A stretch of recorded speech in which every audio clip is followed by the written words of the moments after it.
दोस्तों, आज हम एक्सप्लेन करने वाले हैं हाल ही में आई web series Indian police force को, जिसे रोहित शेट्टी लेकर आए हैं और इस समय ये काफी ज्यादा पॉपुलर हो रही है। अब आप वीडियो को लाइक कर दीजिए। हम चलिए कहानी शुरू करते हैं। तो एपिसोड 1 की शुरुआत में हमें दिल्ली की एक जगह पर बॉम्ब ब्लास्ट का सीन दिखाते हैं, जहाँ पर काफी सारे लोगों की लाश बिछी हुई थी और बाकी बचे लोग अपनी जान बचाकर भाग रहे होते हैं। तभी हम दिल्ली पुलिस के इंस्पेक्टर कबीर मलिक और उसकी टीम को देखते हैं, जो कि बॉम्ब ब्लास्ट की जगह पर आती है। कबीर अपने सामने एक छोटे बच्चे को देखता है, जिसको देखकर ऐसा लग रहा था कि उस बच्चे के बैग में बॉम्ब है और बैग में से बॉम्ब के टाइमर की आवाज भी आ रही थी। तभी एकदम से कबीर और उसकी टीम बच्चे के ऊपर गोली तान देते हैं और यही सीन चेंज होता है और हमें 2 घंटे पहले अशोक बाग मार्केट का सीन दिखाते हैं, जहाँ सभी लोग अपने काम में व्यस्त थे और तभी वहाँ एक जोर का बॉम्ब ब्लास्ट होता है और काफी सारे लोग धमाके में मारे जाते हैं। उसके बाद हमें कबीर मलिक नाम के इंस्पेक्टर को दिखाते हैं, जो कि अपनी माँ रुखसाना मलिक के साथ रहता है। कबीर की एक वाइफ भी थी जिसका नाम रश्मि मलिक था और वो अब भगवान के पास जा चुकी है और अक्सर कबीर उसी की याद में खोया रहता है। अब कबीर अपनी माँ से बातें कर रहा होता है, तभी कबीर को एक फोन आता है, जिससे उसको दिल्ली के बॉम्ब ब्लास्ट के बारे में पता चलता है और कबीर फटाफट अपनी गाड़ी से बॉम्ब ब्लास्ट की लोकेशन के लिए निकल जाता है। अगले सीन में भी इंस्पेक्टर विक्रम बख्शी को दिखाते हैं, जो कि एक जाबाज पुलिस वाला है। उनकी वाइफ का नाम श्रुति बख्शी है और उन दोनों का एक बेटा है जिसका नाम आयुष है।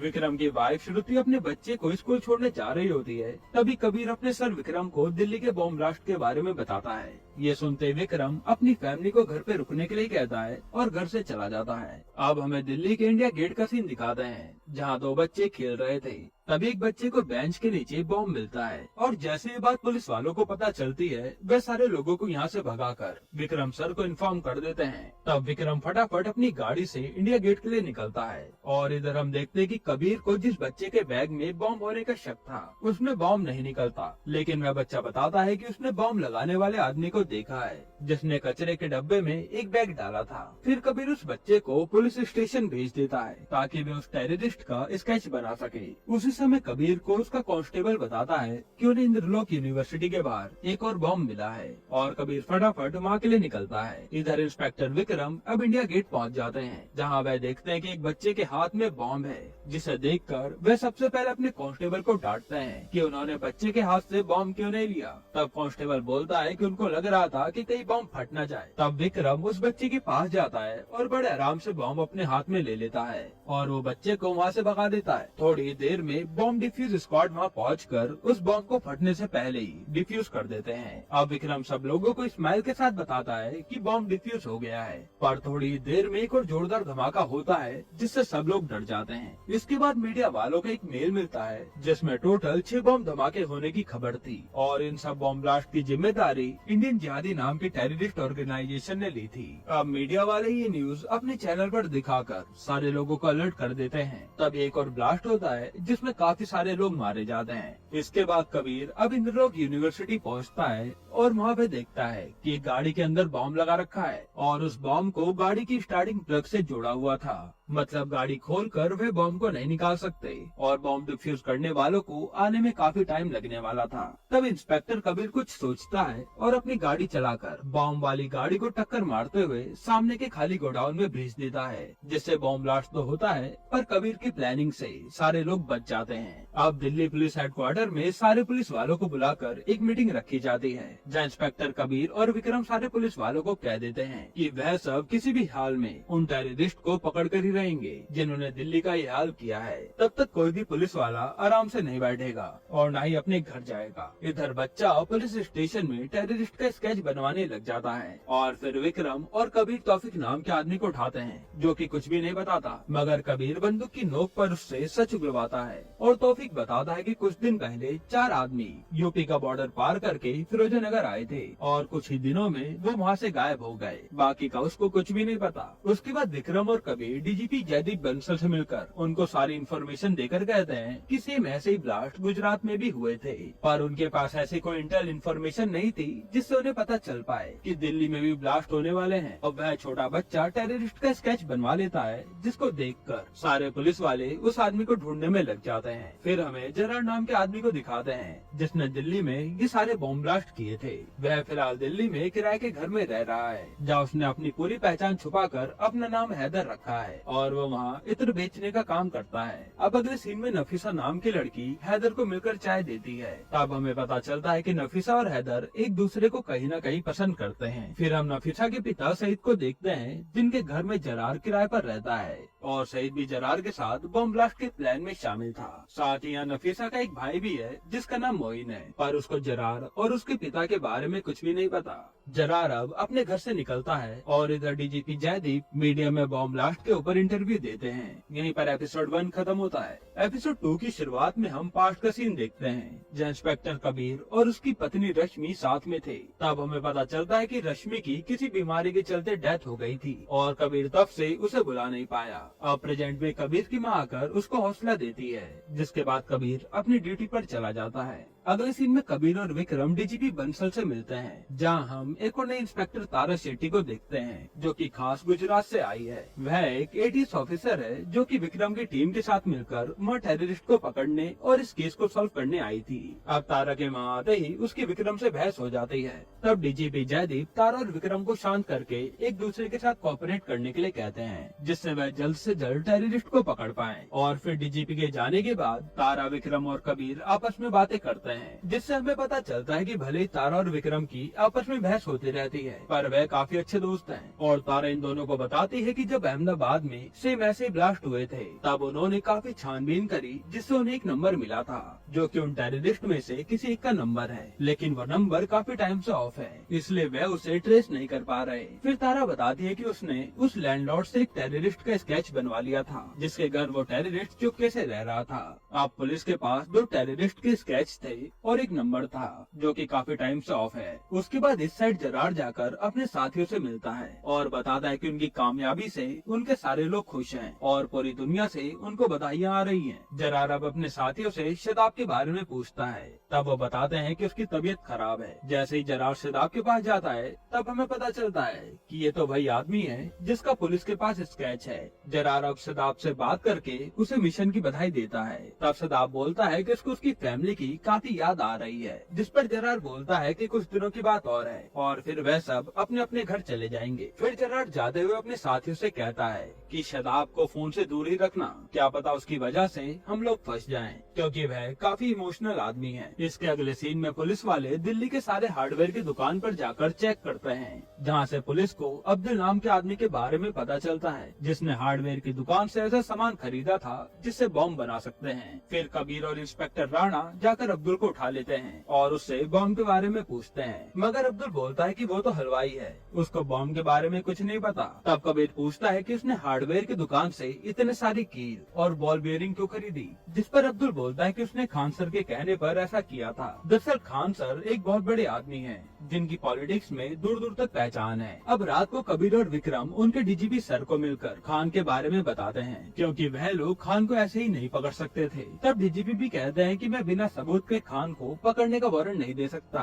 फिर डीजीपी जाते हुए बोलते हैं कि एक बार मैंने भी उन्हीं की एज में एक ऐसे सस्पेक्ट को उठाया था और बाद में उसे सॉरी बोल दिया, जिसके बाद विक्रम और कबीर मुस्कुराते हैं, क्योंकि वह समझ गए थे कि उन्हें अब क्या करना है। यहाँ जरार अब उनके लीडर रफीक से कॉल पे बात करता है, जो कि जरार को उनके मिशन की कामयाबी के लिए बधाई देता है और बताता है कि जरार और उसके साथियों को जल्दी पैसे मिल जाएंगे वहाँ से भागने के लिए। फिर जरार अपने घर पहुंचकर नफीसा से बातें करता है, जहाँ हमें पता चलता है कि जरार का एक भाई भी है जिसका नाम सीकू है और जरार के माता पिता बहुत पहले ही भगवान के पास जा चुके हैं। अब हमें यूपी के आजमगढ़ की जगह दिखाते हैं, जहाँ कुछ पुलिस वाले शदाब के घर जाकर पूछताछ करते हैं। तब पुलिस वालों को पता चलता है कि जो नंबर पुलिस वालों को मिला है वह शदाब का है और वह 2 महीने से घर भी नहीं आया है। यहाँ शदाब के माता पिता को भी शक था कि शदाब गलत राह पर चल रहा है, जिसको जानने के बाद पुलिस वाले यहाँ से चले जाते हैं। इधर इंस्पेक्टर कबीर और राणा खान को पकड़ने चाहते हैं। तब वह देखते हैं कि एक आदमी खान से कुछ पैसे लेकर जा रहा है। तब कबीर राणा को उस आदमी को पकड़ने भेजता है और खुद खान को पकड़ के अपने साथ ले जाता है। अब राणा उस आदमी का काफी पीछा करता है,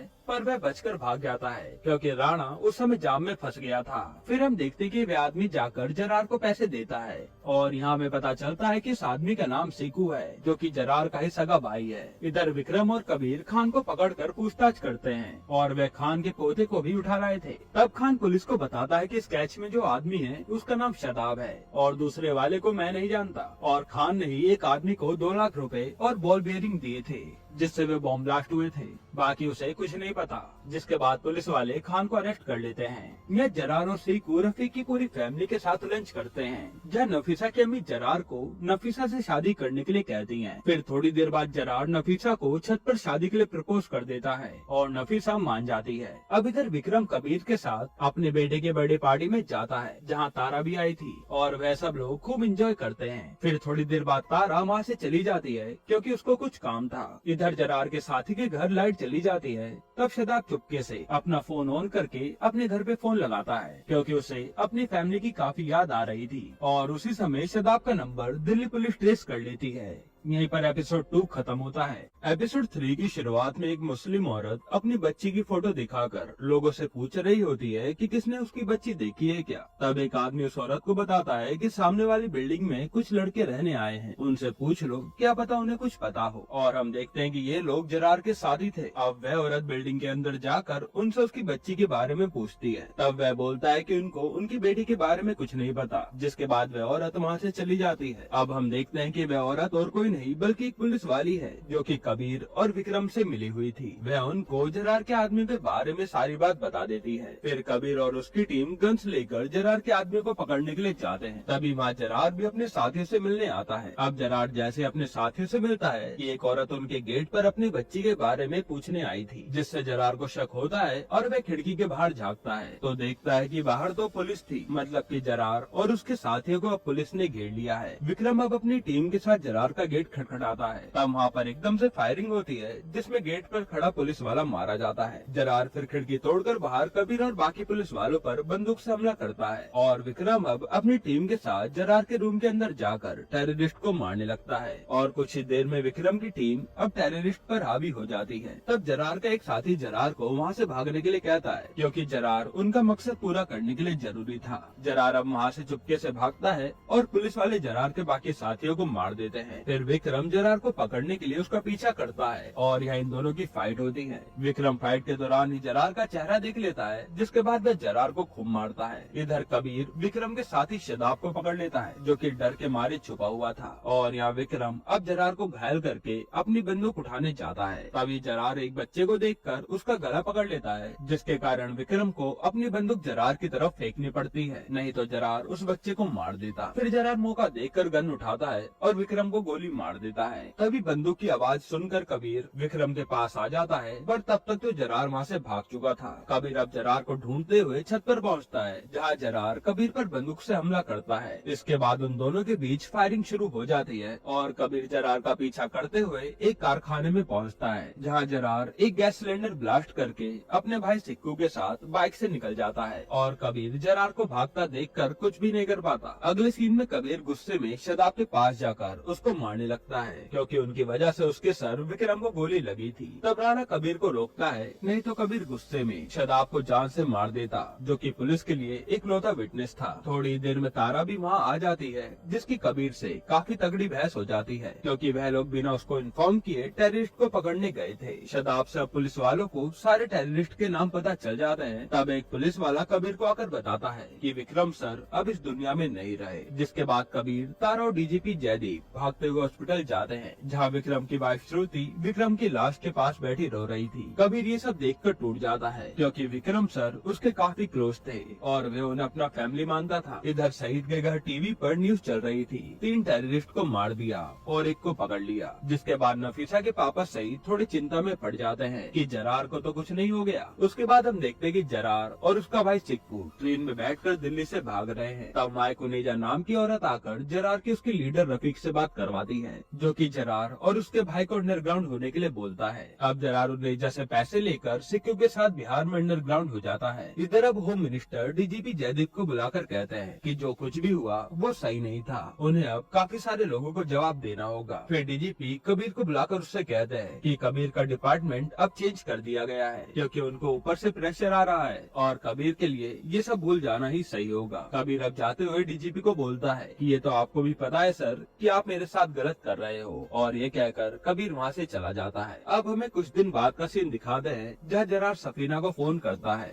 और यहीं पर एपिसोड 3 खत्म होता है। एपिसोड 4 की शुरुआत में हमें कुछ समय पहले का सीन दिखाते हैं जहाँ कबीर और विक्रम अपनी फैमिली के साथ पार्क में एंजॉय कर रहे थे। फिर एकदम से सीन प्रेजेंट में आता है जहाँ श्रुति और कबीर उसी पार्क में बैठे थे और श्रुति का विक्रम के जाने के बाद रो रो कर बुरा हाल हो गया था। फिर कबीर श्रुति को हौसला देकर कहता है कि उनको वैसे ही खुश रहना होगा और इसी का नाम जिंदगी है। जिसके बाद हमें 1 साल बाद का सीन दिखाते हैं जहाँ हम जरार को एक बार दोबारा देख पाते हैं, जो कि इस बार जयपुर आया था। जरार टूरिस्ट बनकर जयपुर में काफी सारी जगह घूमता है। फिर उसका लीडर रफीक जरार को फोन करके कोड लैंग्वेज में पूछता है कि बॉम्ब ब्लास्ट की तैयारी हो गई क्या, क्योंकि आजकल पुलिस ज्यादा ही सक्रिय है। जरार बोलता है कि आप फिक्र मत करो, हमारा मिशन हर बार की तरह सक्सेसफुल ही होगा। फिर रफीक जरार से पूछता है कि तुम्हारे शहीद की लड़की सफीना से बात होती है क्या। तब जरार मना करता है, जिस पर रफीक जरार को बोलता है कि लड़कियों से दूरी रहो, लड़कियां हमेशा लक्ष्य से भड़काती हैं और उनकी वजह से वे पकड़े जा सकते हैं। थोड़ी देर बाद हम देखते हैं कि जरार सफीना से ही फोन पे बात कर रहा होता है, मतलब कि वह सफीना से अभी भी प्यार करता है और वह नहीं चाहता कि उसके लीडर को ये पता चले। अब रात को जरार अपनी घड़ी देखता है और जयपुर में 5 बड़े बॉम्ब ब्लास्ट होते हैं, मतलब कि जरार ने जयपुर में भी अपना मिशन पूरा कर लिया। फिर कबीर अब न्यूज में देखता है कि जयपुर में 5 बड़े बॉम्ब ब्लास्ट हुए हैं और ये देखकर कबीर को याद आता है कि ये काम जरार का ही हो सकता है और वो अगले ही दिन जयपुर पहुंच जाता है। वहाँ वो एक पुलिस के साथ मिलकर वहाँ के बॉम्ब ब्लास्ट के बारे में इन्वेस्टिगेशन करता है, लेकिन कबीर को ऐसे किसी ऑपरेशन की परमिशन नहीं थी। वह ये सब पुलिस डिपार्टमेंट से छुपकर विक्रम की मौत का बदला लेने के लिए कर रहा था। अब एक तरफ हम देखते हैं कि जरार और नफीसा की शादी हो रही है और दूसरी तरफ कबीर जयपुर में हुए बॉम्ब ब्लास्ट के एविडेंस कलेक्ट कर रहा है। फिर कुछ दिनों बाद डीजीपी जयदीप कबीर को फोन करके कहते हैं कि उनको पता है कि कबीर जयपुर में हुए बॉम्ब ब्लास्ट को स्टडी कर रहा है, पर वह सब उनके प्रोटोकॉल के खिलाफ है। यह कहकर डीजीपी जयदीप कबीर को तुरंत दिल्ली बुला लेते हैं। कबीर अब दिल्ली पहुंचकर डीजीपी से मिलता है और उन्हें उसकी इन्वेस्टिगेशन की फाइल दिखाकर कहता है ये सारे अटैक भी जरार के ही किए हुए हैं, उनको किसी भी हाल में जरार को पकड़ना होगा। फिर हमें कुछ महीने बाद बिहार के दरभंगा जिले का सीन दिखाते हैं जहाँ उन्हें जरार से मिलकर रफीक से बात करवाती है। इधर रफीक को जरार की शादी के बारे में पता चल गया था, जिसकी वह उसे बधाई देता है और जरार को गोवा के अंदर बॉम्ब ब्लास्ट करने का मिशन बताता है और बाकी की डिटेल उन्हें यह जरार को एक पर्ची में लिखकर दे देती है। अब रात को डीजीपी जयदीप कबीर को मिलकर बताता है कि मिनिस्ट्री एक न्यू टास्क फोर्स बना रही है, जिसके लिए उन्होंने कबीर का नाम दिया है, क्योंकि डीजीपी को पता था कि कबीर से अच्छा और कोई इस केस को सॉल्व नहीं कर सकता। ये सुनकर कबीर डीजीपी को थैंक यू बोलकर गले लगा लेता है। अगले दिन कबीर पुलिस हेडक्वार्टर में राणा से मिलता है, जहाँ उसे पता चलता है कि उनके टास्क फोर्स की लीडर तारा शेट्टी है। कबीर अब तारा से मिलकर उसके लास्ट बिहेवियर के लिए माफी मांगता है और तारा भी कबीर को माफ कर देती है, क्योंकि उसको पता था कि कबीर उस टाइम विक्रम की मौत की वजह से दुखी था। अब बिहार में जरार अपनी बीवी सफीना को मनाकर बोलता है कि वह काम के सिलसिले में गोवा जा रहा है और जल्दी वहाँ से आ जाएगा। फिर अगले सीन में जरार अपने भाई सिक्कू के साथ गोवा पहुँच जाता है, जहाँ वह शहीद से मिलता है और शहीद अब जरार को उनके 2 नए लड़कों से मिलवाता है, जिसमें एक का नाम इमरान और दूसरे का नाम शोएब होता है और ये उनकी मिशन में उनकी मदद करेंगे। जरार अब सबको प्लान बताकर कहता है कि इमरान और शोएब बम बनाने का सामान लाएंगे और सिक्कू एक आदमी से जाकर पैसे ले आएगा, जिससे वह बम बनाने का सामान खरीदेंगे। अब प्लान के मुताबिक सिक्कू शोएब और इमरान को पैसे दे देता है, जिससे वह बम बनाने के लिए कील और बियरिंग ले आते हैं और रास्ते में इमरान एक रेस्टोरेंट से खाना लेता है। तब हम देखते हैं कि इमरान एक फूल वाली लड़की के प्यार में पड़ गया है। फिर वह दोनों रेस्टोरेंट वाले को पैसे देकर वहाँ से चले जाते हैं। इधर दिल्ली पुलिस हेडक्वार्टर में राणा को एक इन्फॉर्मेशन मिलती है, जिसके बाद राणा कबीर और तारा को गोल्डी रोड्रिक के बारे में बताता है, जो कि सिक्कू के साथ देखा गया था, मतलब कि जरार भी गोवा में होगा और वह जरूर गोवा में कुछ बड़ा प्लान कर रहा है। अगले दिन कबीर और तारा की पूरी टीम गोवा पहुंच जाती है, जहां वे गोल्डी के अड्डे के बाहर खड़े थे, क्योंकि गोल्डी के आदमी कबीर और तारा की टीम को अंदर जाने नहीं दे रहे थे। तब कबीर और तारा गाड़ी में बैठकर दिल्ली वाले स्टाइल में उनकी गाड़ी से गोल्डी का गेट उड़ा देते हैं, जिसके बाद वह सीधा गोल्डी के पास पहुंच जाते हैं। फिर वहाँ उन सब की गोल्डी के आदमी से लड़ाई होती है और वे उन्हें खूब मारते हैं। फिर गोल्डी वहाँ चुपके से अपनी बोट पर भागता है और कबीर भी उसकी बोट पर चढ़ जाता है। फिर वहाँ कबीर की गोल्डी के आदमी से लड़ाई होती है और वे उन सबको पीट कर गोल्डी को बंदी बना लेता है। गोल्डी अब कबीर को बताता है कि उसने सिर्फ सिक्कू को 10 लाख रुपए दिए हैं, वह भी नकली नोट थे, बाकी उसको कुछ भी नहीं पता। मतलब कि अब गोवा में भी जरार बहुत बड़ा बॉम्ब ब्लास्ट करने वाला है, जिसको तारा और कबीर को किसी भी हाल में रोकना होगा। यहीं पर एपिसोड 4 खत्म होता है। एपिसोड 5 की शुरुआत में जरार अपनी वाइफ नफीसा से बात करके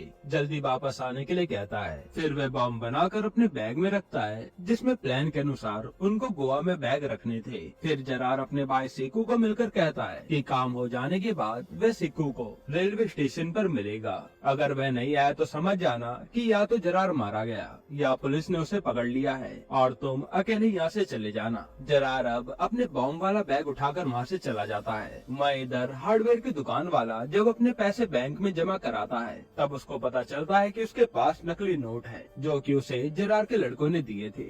इसके बाद तारा हार्डवेयर की दुकान पर जाकर पूछताछ करती है और वहाँ से तारा को जरार के लड़कों के बारे में पता चलता है जिन्होंने नकली नोट देकर सामान खरीदा था। इसके बाद तारा जरार के आदमियों का सीसीटीवी से फोटो निकालकर कबीर को भेज देती है और कबीर अब रेस्टोरेंट वाले के पास जाता है क्योंकि वहाँ से भी नकली नोट मिलने की खबर मिली थी। कबीर रेस्टोरेंट के आदमी को तारा की भेजी हुई फोटो दिखाकर पूछता है कि ये दो लड़के उसके यहाँ आए थे क्या, और रेस्टोरेंट का आदमी वो फोटो देखकर पहचान लेता है कि हाँ ये तो यहाँ आए थे। जिसके बाद कबीर उस आदमी को बोलता है कि अगर वह लड़के दोबारा आए ना तो मुझे फटाफट इन्फॉर्म करना। अगले सीन में तारा अपने साथियों के साथ एक और हार्डवेयर की दुकान पर जाती है, पर वहाँ पर सीसीटीवी कैमरा नहीं थे, तो वह पास के कैफे में जाकर सीसीटीवी चेक करने की सोचती है ताकि तारा को जरार के बारे में कोई क्लू मिल पाए। इधर जरार के लड़के सईद को गाड़ी में छोड़कर दोबारा उसे रेस्टोरेंट में खाना लेने जाते हैं। तब रेस्टोरेंट का आदमी उन्हें देखकर पहचान लेता है और चुपके से कबीर को फोन करके बता देता है कि वह फोटो वाले लड़के उनके रेस्टोरेंट में दोबारा आए हैं। इधर तारा कैफे में सीसीटीवी देखने के लिए जा रही थी,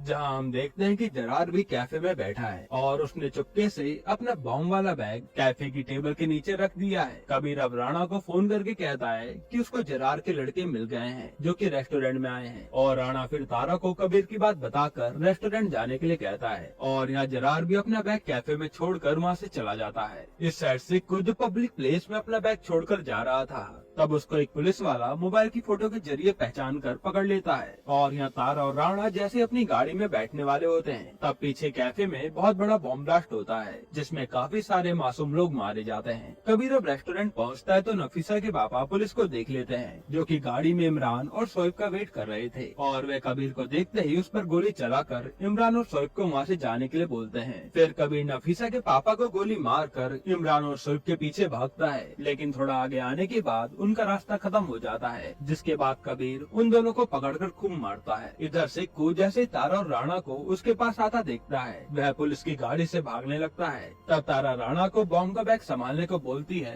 और खुद सिक्कू को पकड़ने जाती है। राणा बैग को ले जाकर समुद्र में फेंक देता है, जिससे समुद्र में बहुत जोर का बॉम्ब ब्लास्ट होता है, लेकिन इससे सारी पब्लिक बच जाती है। यह सिक्कू तारा और पुलिस से बचकर भाग रहा था, तब एक गाड़ी उसको उड़ा देती है जिससे सिक्कू ऑन द स्पॉट मर जाता है। इसके बाद जरार अब स्टेशन पर अपने भाई सिक्कू का वेट करता है, पर वह नहीं आता, जिसके बाद जरार ट्रेन में बैठ जाता है। तब उन्हें जरार को आकर बताती है कि उसका भाई मारा गया, और ये सुनकर जरार रोने लगता है। इधर कबीर अब इमरान और शोएब को पकड़कर सच पूछता है। तब वह बताते हैं कि वह सईद के पास काम मांगने आए थे, तो उन्होंने इन दोनों को गलत काम में लगा लिया। जिसके बाद वह सईद और जरार की सारी सच्चाई बता देते हैं। पुलिस वाले अब नफीसा की माँ को पकड़कर पुलिस स्टेशन ले जाते हैं। तब हम देखते हैं कि मोहिन को एक आदमी अपने साथ ले गया है। अब सीन शिफ्ट होता है कानपुर में, जहां हम अंसारी नाम के आदमी को देखते हैं जो कि टीवी पर न्यूज देख रहा था कि सिक्कू नाम के टेररिस्ट मारा गया है, जिसको सुनकर वह रोने लगते हैं। फिर अंसारी पुलिस स्टेशन में फोन करके कहते हैं कि गोवा में जो मारा गया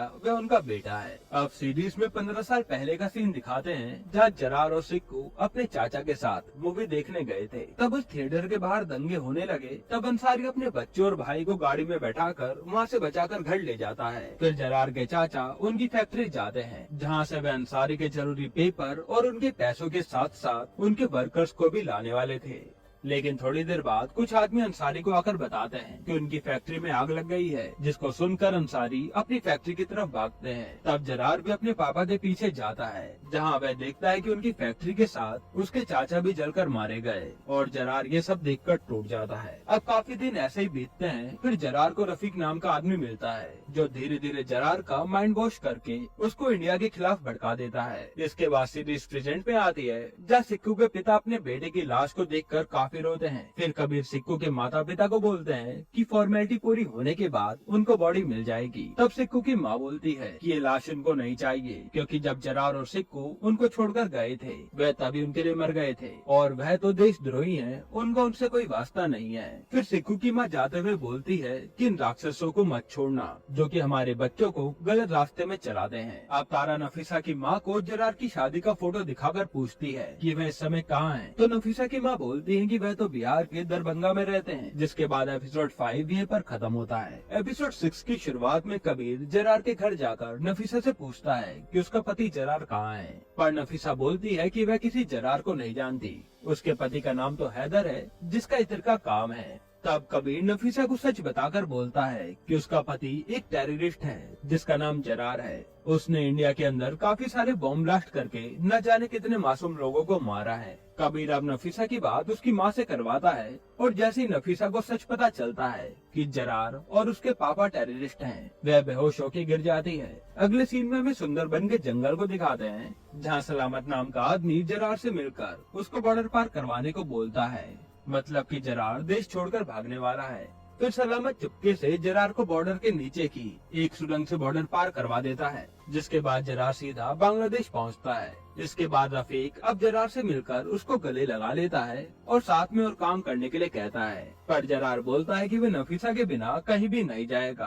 पहले नफीसा बांग्लादेश आएगी तभी वह आगे का काम करेगा। रफीक जरार को बोलता है कि नफीसा को सच पता चल गया होगा, पर जरार बोलता है कि कोई बात नहीं, नफीसा यहाँ पर जरूर आएगी। ये कहकर जरार वहाँ से चला जाता है। अब दरभंगा के हॉस्पिटल में नफीसा को भर्ती कराया जाता है और यहाँ पता चलता है कि नफीसा प्रेग्नेंट है। उसके थोड़ी देर बाद हम उनेजा को देखते हैं, जो कि एक आदमी के साथ नर्स बनकर हॉस्पिटल में आती है। फिर वह नफीसा के रूम में जाकर नफीसा की बात जरार से करवाती है। तब जरार नफीसा को बोलता है कि पुलिस वाले उसको टेररिस्ट बोलकर फंसा रहे हैं, उनको कुछ गलतफहमी हुई है। जिसके बाद वह नफीसा को उसके पास आने के लिए मना ही लेता है। फिर उनेजा नफीसा को बताती है कि हॉस्पिटल के दूसरी तरफ एक लाल रंग की गाड़ी खड़ी है, बस उनको कैसे भी करके वहाँ पहुँचना है। जिसके बाद वह वहाँ से सीधा कोलकाता जाएंगे और कोलकाता से बांग्लादेश। उनेजा अब नफीसा को बुर्का पहनने को बोलती है और बाहर से पुलिस वाले को बुलाकर जान से मार देती है। फिर ये दोनों वहाँ से भागने लगती हैं, लेकिन पुलिस वाले भी इन्हें देखकर इनके पीछे आते हैं। जिसके बाद उनेजा का आदमी व्हील चेयर से उठकर पुलिस पर बंदूक चलाता है, लेकिन वह मारा जाता है। फिर उनेजा नफीसा को लाल गाड़ी के पास जाने को बोलकर खुद पुलिस पे फायरिंग करने लगती है। तब तारा आकर बड़ी चालाकी से उनेजा के सर के बीचों बीच गोली मारकर उसे खत्म कर देती है और कबीर नफीसा के पीछे भागता है, लेकिन नफीसा तो हॉस्पिटल में ही कहीं छुप गई थी। इसके बाद नफीसा टीवी पर देखती है कि जरार और सिक्कू के माता पिता ने उनको काफी पहले ही छोड़ दिया था, जिसके बाद वह उनके लिए मर गए। और नफीसा को अब रियलाइज होता है कि हाँ, उसका पति सच में टेररिस्ट है। जिसके बाद वह कबीर को मिलकर सब बता देती है कि जरार उसका ढाका में वेट कर रहा है। फिर नफीसा बोलती है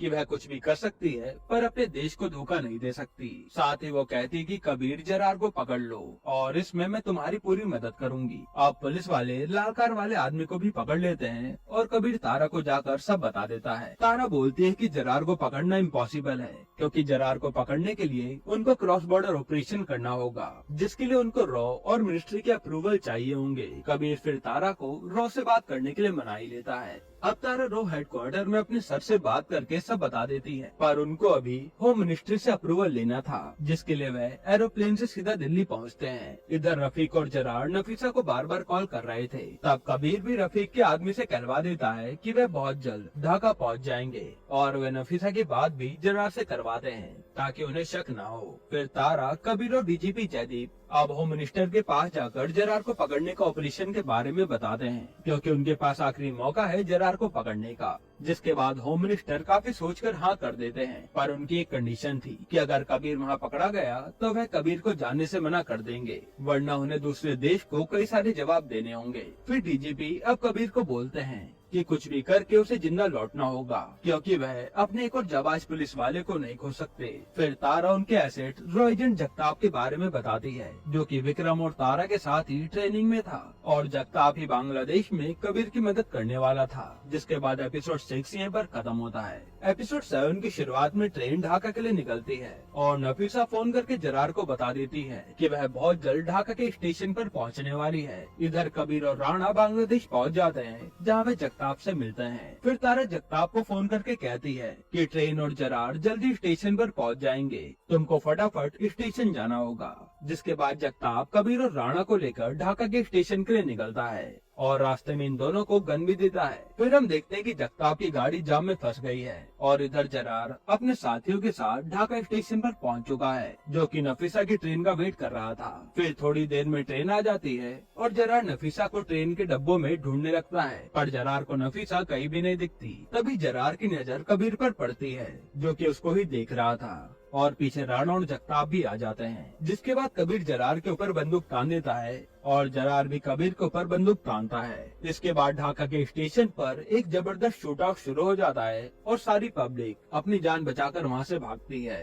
तभी रफीक को किसी का फोन आता है, जिससे रफीक को पता चलता है कि नफीसा वहां से नहीं आ रही है और वह पुलिस के साथ मिल चुकी है। इधर कबीर, जगताप और राणा जरार के आदमी को मार रहे थे। तभी रफीक आकर जरार को बता देता है कि नफीसा नहीं आने वाली। तब जरार अपनी जान बचाकर वहां से भागता है और कबीर भी जरार के पीछे आता है। थोड़ी देर में वहाँ स्टेशन पर बांग्लादेश के आर्मी वाले आ जाते हैं। तब जगताप और राणा को भी वहाँ से भागना पड़ता है। जरार अब अपनी गाड़ी से भाग रहा होता है, तब कबीर भी किसी की गाड़ी चुराकर जरार का पीछा करता है। फिर थोड़ी देर में कबीर अपनी गाड़ी से जरार की गाड़ी उड़ा देता है। फिर कबीर और जरार की बहुत जबरदस्त फाइट होती है, जहाँ कबीर जरार को खूब मारता है। फिर जब वह गुस्से में जरार को जान से मारने वाला था, तब जगताप और राणा आकर कबीर को रोक लेते हैं। जिसके बाद वह जरार को पकड़कर अपने साथ ले जाते हैं। इधर बांग्लादेश मिनिस्ट्री में ये बात पहुंच जाती है और बांग्लादेश के एक मिनिस्टर जरार के साथ कबीर की पूरी टीम को पकड़ने का ऑर्डर दे देती है। यहाँ जगताप, कबीर और राणा अब जरार को लेकर एक सेफ जगह पहुंच जाते हैं, जहाँ जगताप अपने सर से बात करता है। तब उन्हें पता चलता है कि उनके पास बस एक ही चारा है कि उन्हें जरार को लेकर किसी भी हाल में बॉर्डर क्रॉस करना होगा, वरना बांग्लादेश की फौज किसी भी हाल में उन तक पहुंच जाएगी। जरार अब कबीर को बोलता है कि तुम भी तो एक मुस्लिम हो, तो तुम इनका साथ क्यों दे रहे हो। तब कबीर बोलता है कि तुम तो एक टेररिस्ट हो, तुम्हें धर्म के बारे में क्या पता। अगर तूने एक बार भी ढंग से कुरान पढ़ी होती तो तूने जो इतने लोगों को मारा है वह तू नहीं करता। एक सच्चा इंसान वही है जो अपने देश की सेवा करे, ना कि बेकसूर लोगों को मारे। तुम लोगों को तो बस रफीक जैसे लोग भड़का देते हैं और तुम निकल जाते हो शहादत देने। अब जगताप और उसके साथी जरार को गाड़ी में बैठाकर बॉर्डर के लिए निकलते हैं। तभी बांग्लादेश की फौज उनका पीछा करने लगती है और जगताप ने उनके सर से बात कर ली थी कि उनको बॉर्डर के गेट नंबर 5 से निकलना है, जहाँ से इंडियन आर्मी इंडिया का बॉर्डर खोल देगी। बस उनको बांग्लादेश के बॉर्डर को तोड़कर आना होगा। और जगताप अब जैसे तैसे करके गेट नंबर 5 पर पहुंचता है। तब इंडियन आर्मी इंडिया का बॉर्डर खोल देती है और बांग्लादेश की बॉर्डर की आर्मी वाले जगताप की गाड़ी को देखकर उन पर फायरिंग करते हैं, मगर जगताप बिना गाड़ी को रोके बॉर्डर तोड़कर इंडिया पहुंच जाता है। अब कबीर का जरार को पकड़ने का मिशन सक्सेसफुल हो गया था और जगताप अब तारा से मिलकर काफी खुश होता है। जिसके बाद वह जरार के पास जाकर उसकी बात नफीसा से करवाते हैं। तब नफीसा जरार को इस्लाम के बारे में काफी सारी बातें बताकर कहती है कि अगर तुझे सच्चा मुसलमान देखना है ना, तो वो तेरे सामने खड़ा है कबीर, जो कि अपने देश के लिए अपनी जान भी दे सकता है। तुम एक टेररिस्ट हो जिसने अपने देश को धोखा दिया है, इसलिए नफीसा जरार को कभी माफ नहीं करेगी। ये कहकर नफीसा फोन काट देती है। उसके बाद कबीर, जगताप, तारा और राणा आपस में बात करते हैं। तब जगताप को फोन आता है कि रफीक को काठमांडू में देखा गया है और जगताप बोलता है कि तुमने सही कहा, जंग की तो अभी शुरुआत हुई है और जंग जीतना अभी बाकी है। इसी के साथ ये सीरीज यहीं पर खत्म होती है। दोस्तों, आपको ये वेब सीरीज कैसी लगी हमें कमेंट में जरूर बताना। अगर मैं आपको छोटा सा रिव्यू दूं तो ये सीरीज उसी पुराने पैटर्न पर चलती है, जहां पर शहर में धमाके हो रहे हैं और पुलिस वाले बस उन्हें पकड़ना चाहते हैं। रोहित शेट्टी ने यहाँ पर बस कुछ चीजें एक्शन में दिखाने की कोशिश की है, बाकी पूरी सीरीज में कुछ भी खास नहीं है। वैसे अगर आपको हाल ही में एक कमाल की वेब सीरीज देखनी है तो आप ये वीडियो देख लीजिए।